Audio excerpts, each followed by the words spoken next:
하나님의 말씀은 에스겔서 47장 47장 1절부터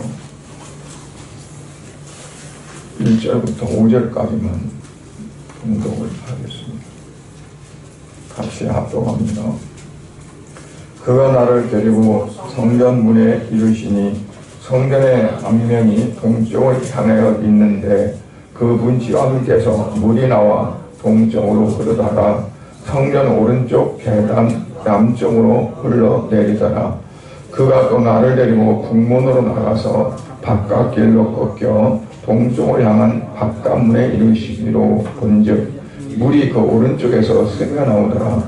그 사람이 손에 줄을 잡고 동쪽으로 나아가며 천척을 측량한 후에 내게 그 물을 건너게 하시니 물이 발목에 오르더니 다시 천척을 측량하고 내게 물을 건너게 하시니 물이 무릎에 오르고 다시 천척을 측량하고 내게 물을 건너게 하시니 물이 허리에 오르고 다시 천척을 측량하시니 물이 내가 건너지 못할 강이 된지라.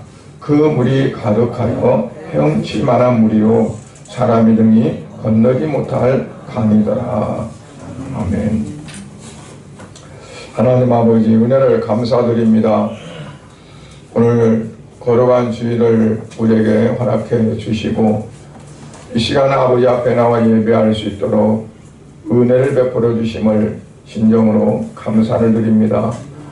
아버지 하나님, 오늘 이 시간 예배를 통해서 우리 하나님 영광을 받으시고 예배하는 우리 모두에게는 성령이 충만하게 임해서 각 사람이 마음속에 이제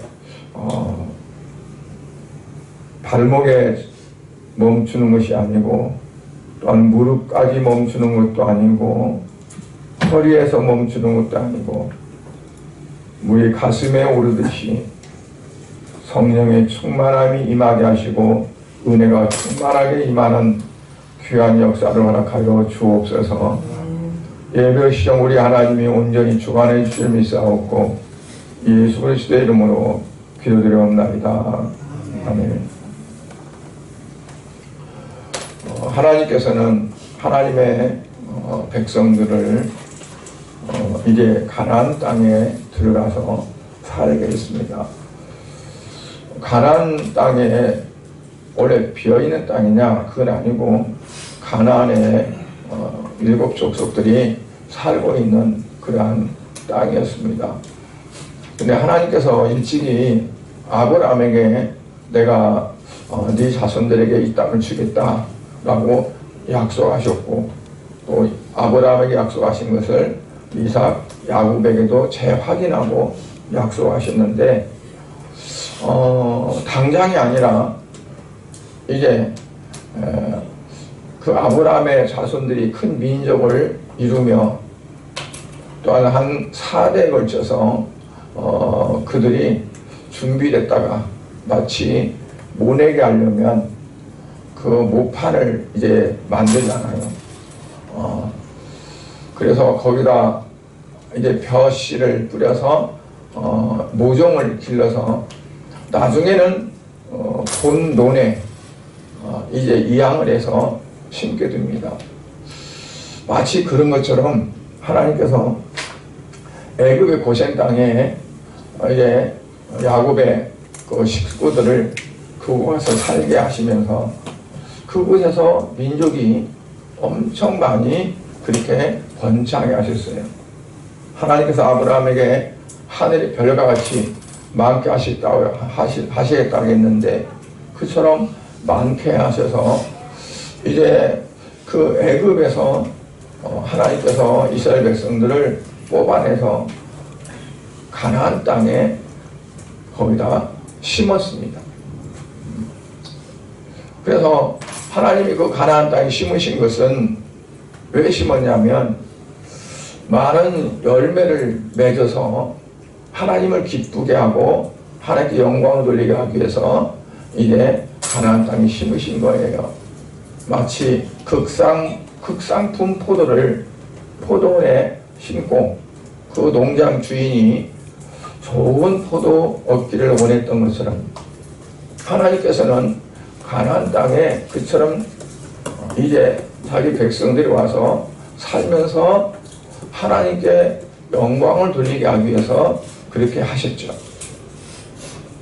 그런데 결국 어떠냐면 그러지는 못했어요.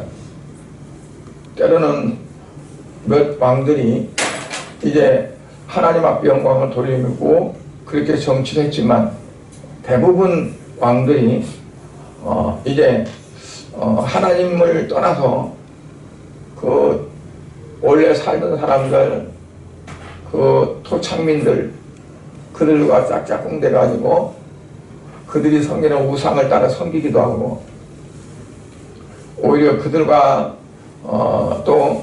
뭐 완전히 섞여져 가지고 아주 토착하게는, 그리고 하나님이 싫어하고 하나님 원하시지 않는 것만 골라서 할 정도로 그렇게 타락한 민족이 되고 말았어요. 그래서 그 나라가 12지파로 한 나라가 됐었는데 10지파가 떨어져 나가가지고 북쪽에 이스라엘이 되었고 남쪽에 유다지파와 거기에 베냐민 지파, 그래서 이제 유다가 나라로 이렇게 됐었잖아요. 근데 북쪽 이스라엘은 먼저 망했습니다. 왜냐하면 저들은 영토도 크고 국민도 많은데 백성도 많은데 처음부터 우상을 중심으로 세워진 나라고, 그래서 어떤 한 계통이 계속 이어가는 것이 아니라 죽이고 왕이 되고 또 죽이고 왕이 되고, 그래서 수없이 그러면서 결국은 아수르에 멸망해서 이제 이스라엘은 이제 멸망을 당하고 간 거죠. 그러면 남쪽의 유다가 이제 조금 왜 저 나라가 망했나? 우리보다 더 이제 10지파니까 인원 수도 인구도 많고 또 강하고, 그들은 암몬이라는 나라와 가끔 연합해 가지고 남쪽 유다를 치기도 하고 그랬었는데 왜 이렇게 우리보다 먼저 망해버렸나? 그러면 어떤 원인을 분석하고 이건 하나님께 죄를 지어서 하나님 앞에 바로 서지 못하고 하나님 말씀대로 살지 못하니까 그렇구나. 그러고 그들이 돌아서야 되는데 선지자들이 계속 나와서 복음을 외치지만 선지자의 말도 귀를 막고 안 듣고, 그리고 계속 죄 가운데 빠졌어요. 특히나 므낫세 왕 때는 아주 극도로 타락을 했어요. 그런데 므낫세가 죽고 요시야가 왕이 됐어도 요시야는 종교 개혁을 일으켜서 나름대로 열심히 모든 걸 다 우상자를 다 없애고 하나님 전심으로 섬기는 나라를 이제 다스렸습니다. 그런데 므낫세가 저지른 죄악을 다 갚지를 못해요. 그래서 요시야가 죽고 난 다음에 계속 하나님은 이제 이 유다를 멸망시켜서 이들은 안 되니까 이들은 안 되니까 멸망시켜서 다시금 새롭게 재건하려고 하나님은 이제 개혁을 하신 거죠. 그래서 결국에 북쪽에 있는 바벨론을 하나님이 들어서 도구로 사용합니다. 바벨론이 이제 뭐 쳐들어오기 전에 먼저 요시야는 애굽에 바르노고가 아수를 치러 올라가다가 길을 좀 터달라고 했어요. 그 지중해 연안으로 올라가야 되니까. 그러니까 그 요시야가 못 가. 안 돼. 나는 너가 싸우려는 거 아니야. 좀 비켜줘. 그래도 안 돼. 그래서 바르노고가 요시야를 죽이게 되고, 요시야 왕을. 그리고 여호아하스가 이제 왕이 되죠. 여호와스가 왕이 됐어요.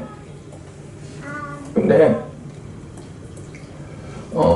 나중에 애굽이 바로노가 여호와스를 왜냐하면 잡아가서 애국으로 데려가고 그 다음에 요시아의 아들인 엘리야김을 왕으로 세웁니다.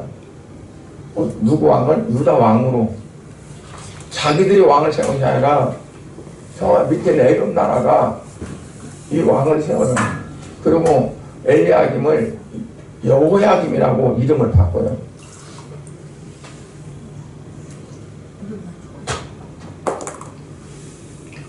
계속 나락으로 떨어져 나가는 거예요. 이제 마치 커다란 배가 밑에 구멍이 나서 물이 스며들어서 점점 길어지는 것처럼 지금 유다는 그런 상황이에요. 그러면 에레미야 선지자는 요시야 때부터 계속 이제 하나님의 말씀을 전하는 거예요. 그러니까 요시야, 여호와스, 여호야김, 여호야킨, 시드기야까지 5대를 거쳐서 에레미야 선지자가 이 유다가 망할 때까지 복음을 전하는 거예요. 근데 결국은 여호야킨을 이제 바벨론에 와서 잡아갑니다. 잡아가고 그리고 많은 사람들을 바벨론이 침략해서 유다 백성들을 처음에 잡아가는데 포로로 데려가는데 처음에는 아주 유능한 사람들 귀족들이나 또는 좀 지식층이나 어떤 아주 뭐 농사짓고 비리비리한 사람들 안 잡아가고 좀 괜찮은 사람들은 다 잡아갔어요. 거기에 이제 에스겔도 들어갑니다. 주년 597년에 에스겔이 바벨론에 포로로 잡혀갑니다. 잡혀가지고 이제 포로 생활하면서 노예 생활이도 마찬가지. 계속 그냥 편히 살리려고 데려가는 거 아니잖아요. 일 시키고 뭐하고 막 부려먹는 거지. 근데 유다 백성들이 가서 자기들 해보지도 않은 일들을 계속 해야 되고 얼마나 고통스러워. 나라 잃어버리고. 근데 이 에스겔은 그 포로 잡혀간 상태에서 그 아내가 죽습니다. 그러니까 많은 어둠 가운데 있는데 아내마저 의지했던 아내마저 죽고 얼마나 비통한 가운데 있는데 하나님은 에스겔이 바벨론에 포로 잡혀간 지 5년 만에 하나님이 에스겔을 부릅니다. 선지자로 이제 부르는 거예요. 그러면 내가 비통하고 내가 지금 어려운 가운데 있는데 어떻게 다른 사람을 위로하고 다른 사람에게 하나님의 말씀을 전하면서 그렇게 할 수 있겠느냐라고 생각할 수 있을 거예요. 그러나 에스겔은 그러지 않았어요. 오히려 그 백성들에게 위로하고 그들을 말씀으로 깨우쳐주고 그리고 그들에게 새로운 소망을 갖도록 그렇게 이제 권면했습니다. 처음에는 이 에스겔의 말을 젊으니까 듣질 않아요. 25살에 포로로 끌려갔고 5년 있다가 부름받았으니까 30살 됐죠.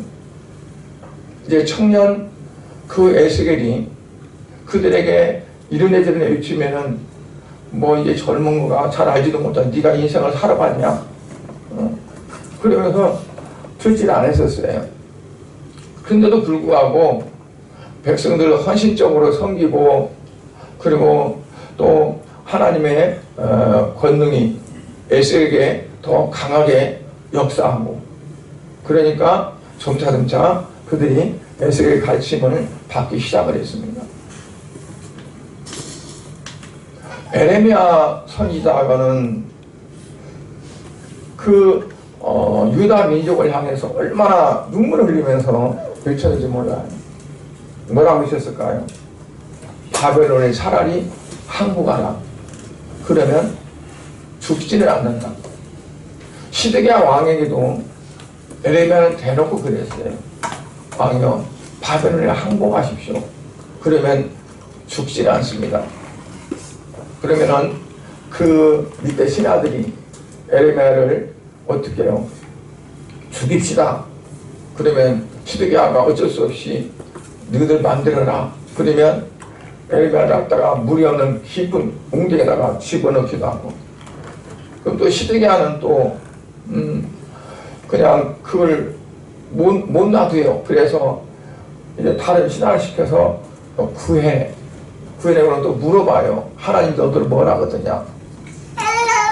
그러면 에레미야가 할 말은 그뿐이잖아요. 그러면 그 말을 듣지도 않으면서 또 물어보는 거지. 그래서 결국 그 시드기야는 어디 있을까요? 586년에 주전 그 성에서 빠져서 도망가다가 바벨론의 군대에 붙잡혀가지고 자기 눈 보는 데서 그 아들들 70명의 왕자들을 한꺼번에 죽이는 걸 볼 수밖에 없었고, 그러고 나서는 그 시대에 두 눈을 뽑아가지고, 그리고 마치 짐승처럼 그렇게 아주 처참하게 결과를 마치게 돼요. 그런데요, 아까 말했던 여호야킨은 어떠냐? 여호야킨은 바벨론이 쳐들어왔을 때 항복했습니다. 항복했는데 잡아갔어요. 바벨론에서 잡아갔는데 나중에 잡혀간 지 37년 만에 이 여호야킨을 자유몸으로 내보내고, 그냥 내보낸 걸 끝나지 않고 바벨론 왕이 자기와 같이 음식을 먹고 다른 어떤 사람보다 더 높이 해주는 걸 했어요. 뭐냐면 싸우다 져서 그냥 포로 잡혀간 게 아니라 하나님께서 이 백성들을 고치기 위해서 이것밖에 없어 방법이. 그래서 하나님께서 바벨론에 멸망하도록 만드신다면, 그 뜻을 안다면 어때요? 그냥 당해야 돼요. 그러니까 에레미야가 외치는 그것이에요. 그냥 당하라. 그러면 하나님이 죽이지 않는다. 왜? 죽이려고 한 것이 아니라 살리려고 한 것이니까. 그런데 인간이 방법을 깨서 애굽을 의지하고 다른 어떤 것들을 하니까 결국 비참한 결과를 가져오게 됩니다. 그러니까 설령 내가 수치를 당하고 얼마나 수치의 왕이 다른 나라 왕한테 무릎 꿇고 빈다는 거가 있을 수 없는 일이거든요. 수치잖아요. 살이 죽고 말지. 그런데 이게 하나님의 뜻이라면 그걸 감당을 해야 돼요. 그냥 들어가야 돼요. 우리가 어떤 때는 인격적으로 막 아픔을 당할 때도 있고 모욕을 당할 때도 있고 막 그래요. 그럼 못 참아요. 못 견뎌요. 하나님의 뜻이 어디 있나? 하나님께서 나로 하여금 이러한 것들을 어쩌면 당해야 되고 그 순간을 맞이해야 된다고 생각되면 우리는요, 내 어떤 것만 생각하기 때문에 못 견디거든요. 하나님의 뜻이 어디 있을까? 하나님은 나를 이렇게 무릎 꿇게 만들고 이렇게 해서 이렇게 하시는구나. 여호야킨은 바벨론에 항복을 나갔어요. 근데 붙들려 갔으니까 그 당시에는 어땠을까요? 에이구, 저 병신 왜 항복을 하다가 그 붙들려가 아마 그랬을 거예요. 그러나 37년 후에 어땠냐면 높였어요. 마치 다윗이 무비보셋을 자기 상에서 음식을 먹게 하듯이 바벨론 왕이 자기와 같이 음식을 먹을 정도로 그렇게 여호야킨을 우대했단 말이에요. 그러니까 우리가 성경이나 어떤 지난 역사에서나 어떤 것들을 보면서 우리가 좀 느끼고 깨달을 그런 필요가 있다는 겁니다. 그래서 에스겔의 삶을 통해서 우리가 두 가지 교훈을 보면, 첫째로 실패에도 좌절하지 않고 용기와 희망을 가진 사람에게 하나님은 뭘 주신다? 권능을 주신다. 에스겔에게 그렇게 하나님은 권능을 주셨고, 그리고 그로 하여금 절망과 좌절 가운데 있는 그 유다 백성들을 위로해주고 그들에게 새로운 소망을 주는 그러한 일들을 이제 하게 된 거예요. 그래서 우리가 개인적으로나 가정적으로나 어려움을 당한다면 하나님을 더 가까이 해야 합니다. 더 하나님을 찾아야 합니다.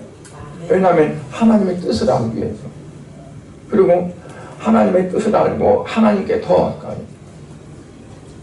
어린 아이들이 여럿 있을 때요, 이제 어떤 잘못해서 회초를 들고 때리잖아요. 때리면 자기 하나는 아이는요, 때리면 그냥 엄마 품으로 더 막 들어옵니다.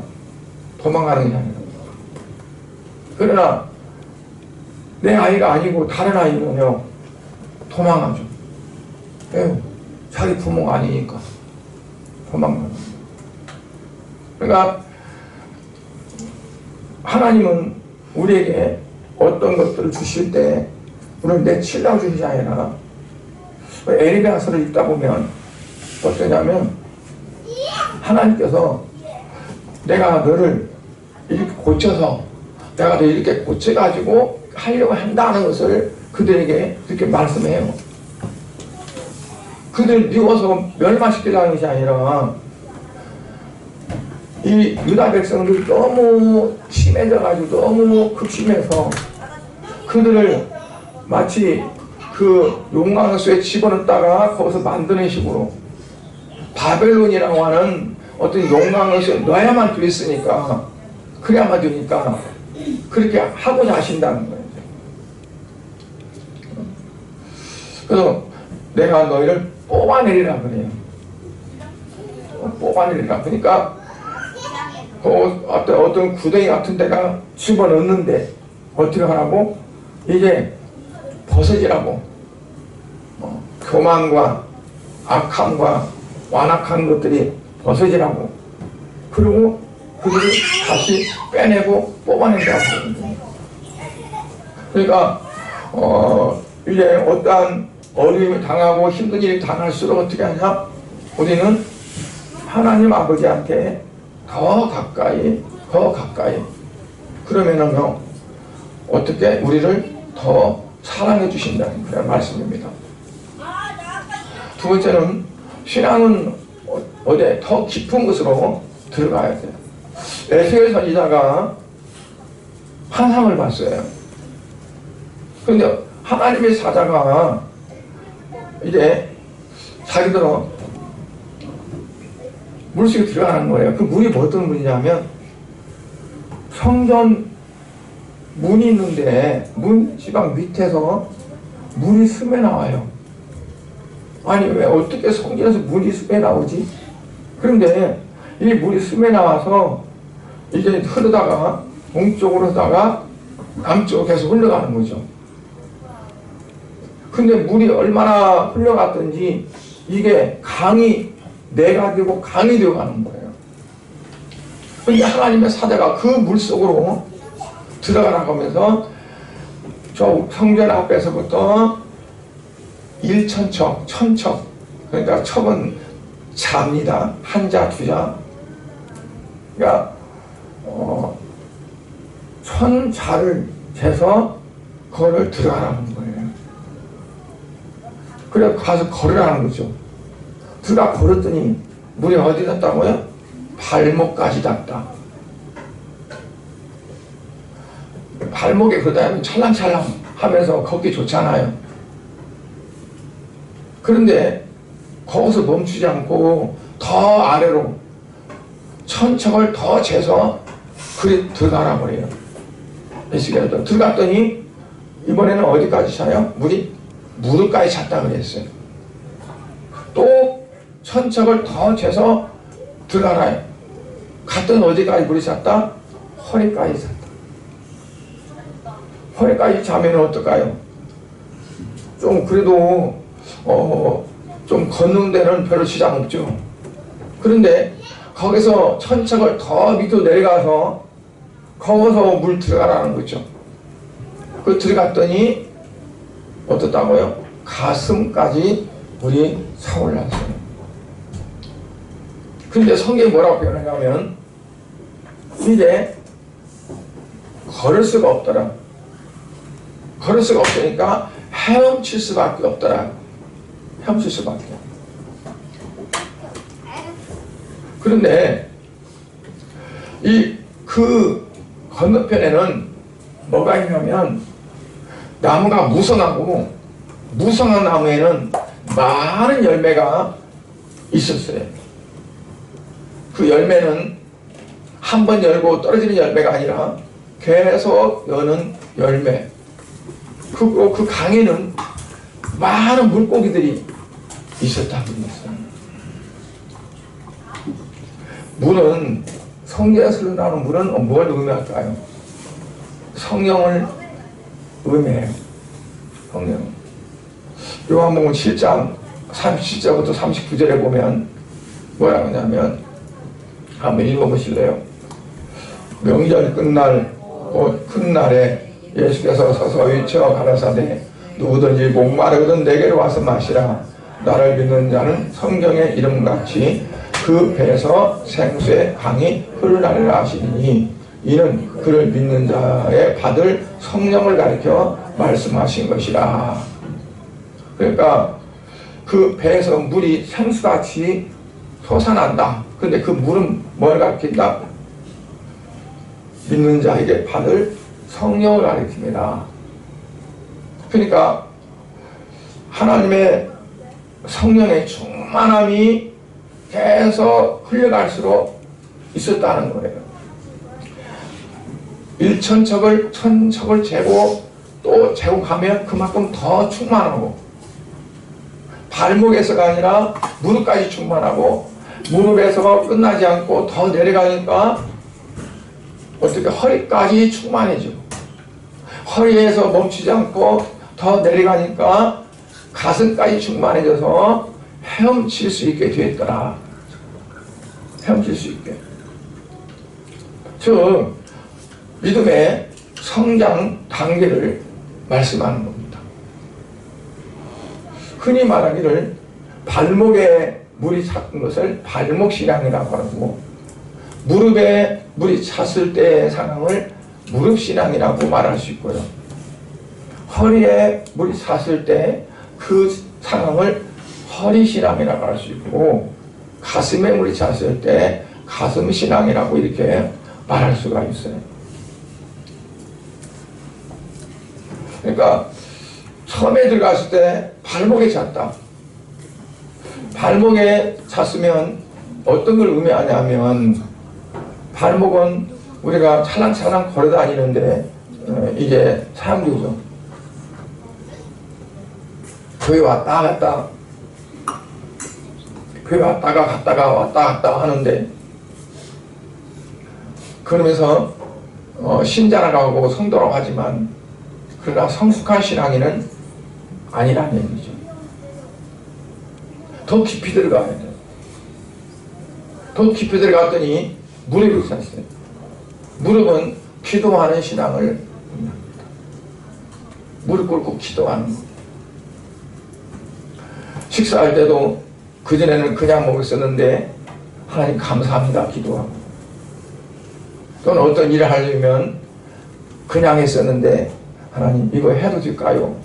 어떻게 해야 될까요? 기도하고 하고 어디 갈 때도 기도하고 모든 걸 할 때마다 하나님 앞에 기도할 수 있는 그러한 신앙의 위치에 간다는 거죠. 그러나 그렇다고 해서 성숙한 신앙이라고는 할 수가 없었어요. 왜냐하면 기도도 이기적인 방법으로 할 때가 많으니까. 하나님 다우다우 하는 식으로 하나님 이걸 주세요, 이렇게 해주세요, 이렇게 해주세요 하는 것만 기도했지, 내가 어떻게 해야 하나님께 영광을 돌릴 수 있을까, 내 삶 속에서 어떻게 하면 하나님이 기뻐하시면 살까, 목적이 내게 있는 것이 아니라 하나님께 두고 하나님의 어떤 부분을 그 하나님과 관계를 잘 이루기 위해서 기도하는 그 기도는 비교적 적은 거죠. 거기서 머물지 않고 더 내려갔더니 물이 허리에 찼다. 허리에 찼다는 것은 섬기는 자세입니다. 나만 하는 것이 아니라 내가 기도 생활하고 내가 기도 열심히 하다 보니까 교회가 보이고 다른 성도들이 보이고 주변의 사람들이 보여요. 전에는 나만 보였는데, 그래서 기도 내 기도만 했었는데 이제 하다 보니까 다른 사람이 보이는 거예요. 교회가 보이고 교회에서 할 일이 보이고 다른 성도들이 보여서 그 성도들 위해서 기도할 수 있고, 그러니까 그만큼 어떠냐면 성장하는 거죠. 여러분 어린아이들이 다른 사람 생각합니까? 다른 사람 생각 안 하죠. 오직 나죠. 나만 잘 되면 괜찮고, 나만 배부르면 괜찮고, 나만 어떠면 괜찮고, 그런 거죠. 그러니까 그런 상황은 어떠냐면 아주 아이 같은 그런 신앙이에요. 아이 같은. 그래서 허리 정도 되면 그래도 어떠냐면 이제 교회 일꾼이 될 수 있는 거예요. 왜냐하면 내가 섬길 줄 알고, 그리고 또 내가 섬겨할 것이 무엇이 뭐가 있는지를 살필 줄 알고, 그러니까 하나님의 일꾼으로 일할 수 있는 그렇게 되어져요. 그냥 거기서도 멈추면 안 돼요. 내가 할 수가 있어요. 내가 좋아서 하고, 내가 하고 나면 내 마음이 기쁘니까 하고, 그 어떤 것들이 나의 중점이 될 수가 있어요. 가슴까지 물이 찼을 때 내가 걸 수 없었다, 헤엄칠 수밖에 없었다는 것은 뭐냐면 내가 하는 게 아닙니다. 헤엄도 내가 치는 거 아니야? 그런데 그렇지 않아요. 여러분, 헤엄친다는 건 뭐냐면 물을 이용하는 겁니다. 물의 힘으로 가는 겁니다. 물의 힘을 이용하지 않으면 갈 수가 없습니다. 제가 수영을 오래 해봤었는데 하다 보니까 물이 잡아지더라고요. 물이 손에 잡혀요. 처음에 할 때는 허우적거렸는데 나중에 오래 하다 보니까 손에 물이 잡혀요. 그래서 그 물을 잡아서 내가 뒤로 쏴요. 그러면 수영이 굉장히 이렇게 빨라지고 그래요. 잠수 같은 것도 마찬가지입니다. 잠수를 제가 해봤더니 30m는 가더라고요. 잠수로. 근데 이제 그 자유형이나 그런 것들은 결국 다른 사람한테도 내가 이제 그렇게 하면 가르칠 수 이렇게 해보라고. 근데 물을 잡아서 그 물의 힘으로 내가 전진하는. 그러니까 허리까지는 내가 하는 거예요. 그러나 내가 성령 안에 가슴까지 이렇게 되어지면 어떠냐면 그걸 이용해서 성령을 통해서 한다는 얘기예요. 내가 하는 것이 아니라. 그래서 그 강 건너를 보니까 무성한 나무가 있고 그 열매가 있고 그리고 그 물은 막 고기들이 살고 또 올라온 강입니다. 거기까지 어떻게 갈 수가 있느냐? 헤엄쳐 갔어요. 헤엄쳐. 그러니까 성령의 충만함을 입어서 성령의 역사를 통해서 내가 가다 보니까 또 올라온 광경들을 보게 되고 그것들을 체험하게 되는 거죠. 그렇지 않으면 멀리서 볼 수밖에 없어요. 손톱을 재서 갔더니 발목, 무릎, 허리, 가슴 그렇게 되면 한 5,000척 되는데 5,000척이면 얼마나 될까요? 거리가 1.5km가 더 될 거 아니에요. 그죠? 1.5km가 더 되죠. 계산해 보면 한자가 3cm, 3cm입니다.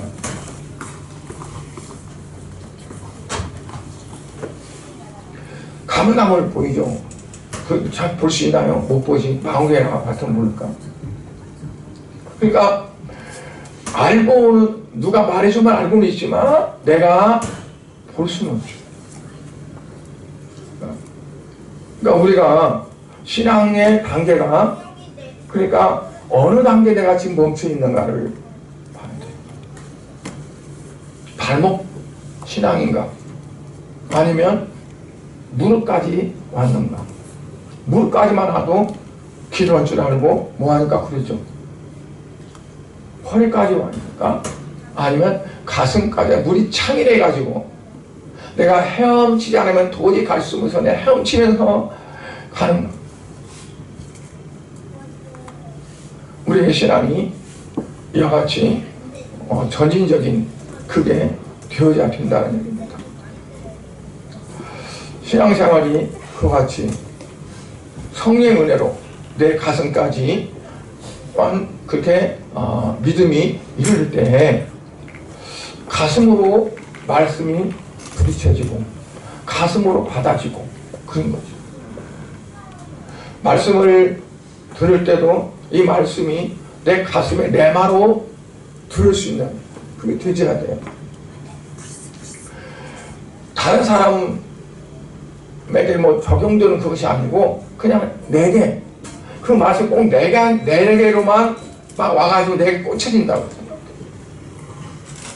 그렇게 받아들이는 게 뭐냐면 내가 그만큼 그 단계에 들어갈 수 있는 요한복음 10장 10절 하반절에 보면 뭐라고 했냐면 내가 온 것은 영으로 생명을 얻게 하고 더 풍성히 얻게 하는 것이라 예수님이 말씀하신 거예요. 그러니까 예수님이 땅에 오신 것은 뭐냐면 양으로 이건 영이 아니라 양으로 생명을 얻게 하고 더 풍성히 얻게 하는 것이라 생명을 얻되 풍성하게. 그래서 오늘 12절에도 보면 이래요. 강 좌우 가에는 각종 먹을 과실나무가 자라서 그 잎이 쓰지 아니하며 열매가 끊이지 아니하고 달마다 새 열매를 맺으리니 그 물이 성소를 통하여 나옵니다. 그러니까 달마다 이 나무 어떻게 달마다 열매를 맺느냐? 그 원인이 이유가 뭐냐면 성소에서 그 물이 나왔기 때문이다. 성전에 나왔기 때문에. 그냥 비가 와서 그런 게 아니라 성전에서 나온 물이 그 물을 이 나무가 이제 빨고 나무가 이 물로 살기 때문에 달마다 열매를 맺는다는 거예요. 그리고 그 열매는 아주 맛있고 먹을 만하고 잎사귀는 약이 되는 거죠. 그러니까 우리가 성전에서 하나님의 말씀이 흘러나올 때, 성령이 흘러나올 때 그걸 우리가 받아들이고 먹으면 어떻다고요? 달마다 열매를 맺는 것처럼 우리가 계속 성령의 열매를 맺게 되는 거죠. 성령의 열매는 갈라디아서에 뭐라 사랑과 희락과 화평과 오래 참음과 양성과 충성과 온유와 절제다. 이 열매가 계속 풍성하게 맺는다. 그러니까 열매를, 성령의 열매는 어떻게 맺느냐? 성령을 충만히 받아야 성령의 열매가 맺는 거죠. 세상적인 것들을 충만히 먹으면 세상적인 열매가 맺겠죠. 그렇잖아요. 성령을 충만히 받으면 성령의 열매가 맺겠죠.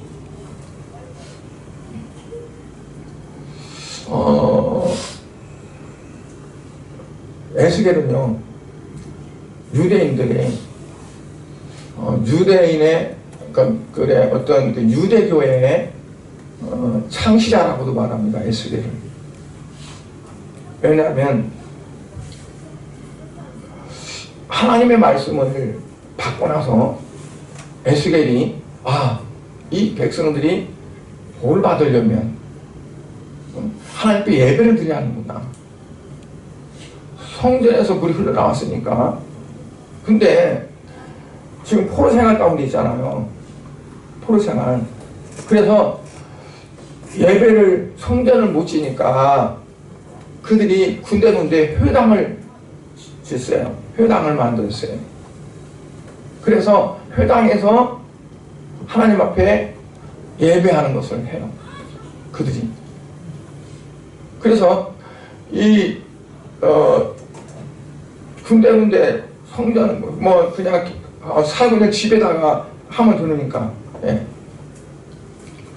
그래서 그 유대인들이 회당에 모여서 하나님 말씀을 묵상하고 하나님께 기도하고 하는 것들을 했는데, 그들이 이제 나중에 다시 예루살렘에 돌아와서 성전을 짓게 됩니다.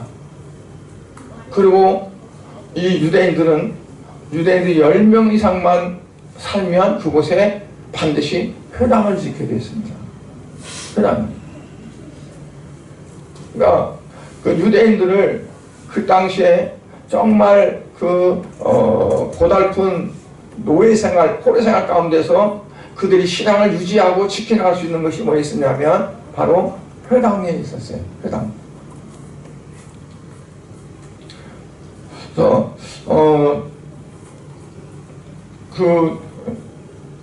에스겔이 자기 앞으로 한 상을 그거를 그 유대인들에게 말해주면서, 봐라, 하나님이 나에게 이걸 보여줬다.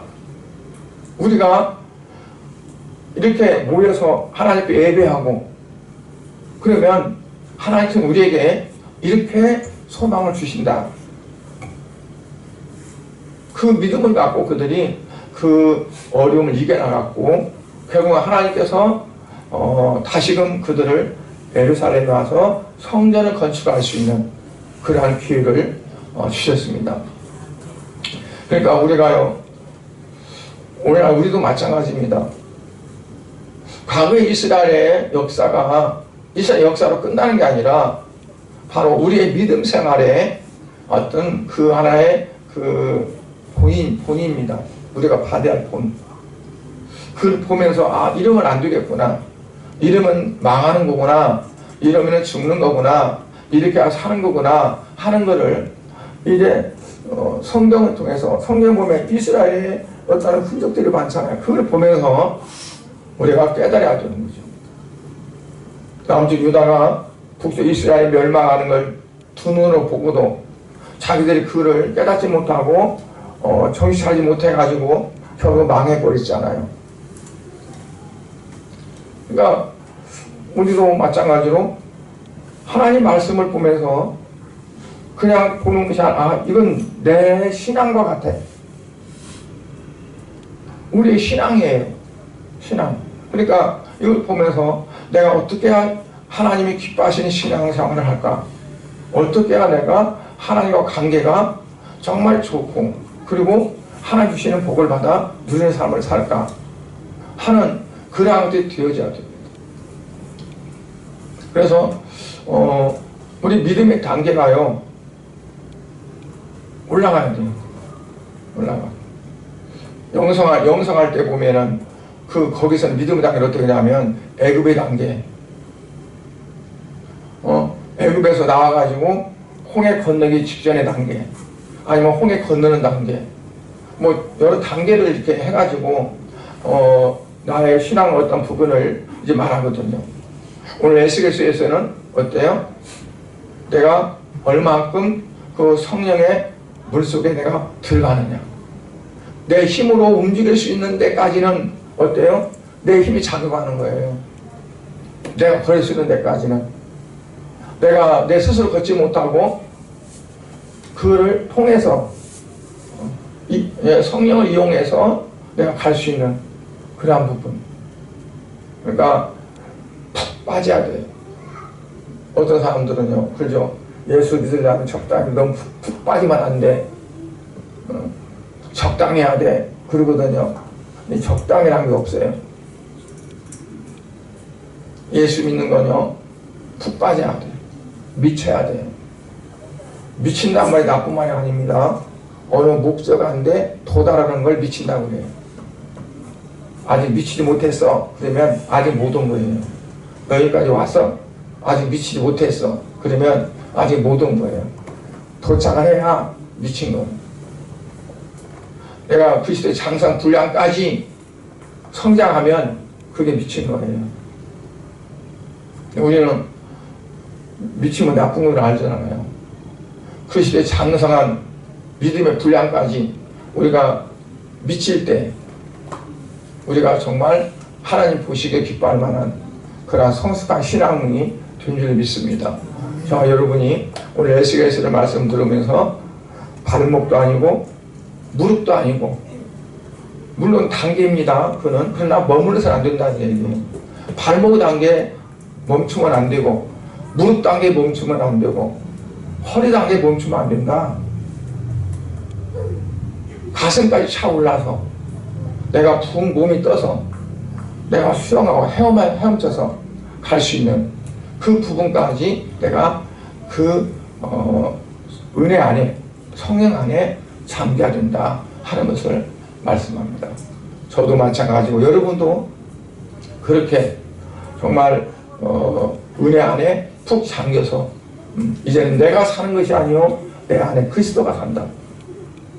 내가 단지 산다는 것은 뭐냐? 육체가 산다는 것은 나를 위해서 자기 몸을 버리신 하나님 아들 예수 그리스도를 믿는 믿음 안에서 사는 거지 내 육신을 사는 것은 아니다 하는 것이 그냥 자연스럽게 간증될 수 있기를 주의 이름으로 간절히 축원합니다. 기도하시겠습니다. 하나님 아버지, 은혜와 사랑을 감사를 드립니다. 아버지, 우리가 어설프게 그냥 그 믿음의 단계에 머물면서 나는 믿음 생활을 잘한다고 생각하다 보면 잘못 넘어질 수도 있고 또는 시험 들 수도 있고 자빠질 수도 있습니다. 우리는 내 힘으로 할 수 없는 거기까지 우리가 계속 전진해서 성령의 충만함 속에 들어갈 줄 믿습니다. 하나님 아버지, 우리 양문교회 모든 성도들이 이처럼 정말 이제 가슴까지 차오르는 그러한 물속에 성령의 은혜 속에 들어가서 정말 은혜 아니면 살 수 없네, 은혜 아니면 살 수 없네가 되어지고 하나님 은혜 가운데 살 수 있는 사랑하는 성도들이 되어지도록 축복하여 주시옵소서. 우리 양목교회 모든 식구들을 하나님이 사랑해 주시고 아버지요, 저들을 힘들 때는 하나님 잡아 이끌어 주셔서 아버지 다음 단계까지 오를 수 있도록 하나님 이끌어 주시기를 원합니다. 아버지요, 어제보다 오늘보다 내일이 더욱더 성숙한 그런 믿음의 삶이 되어지도록 축복하여 주시옵소서. 예수 그리스도의 이름으로 기도드리옵나이다. 아멘.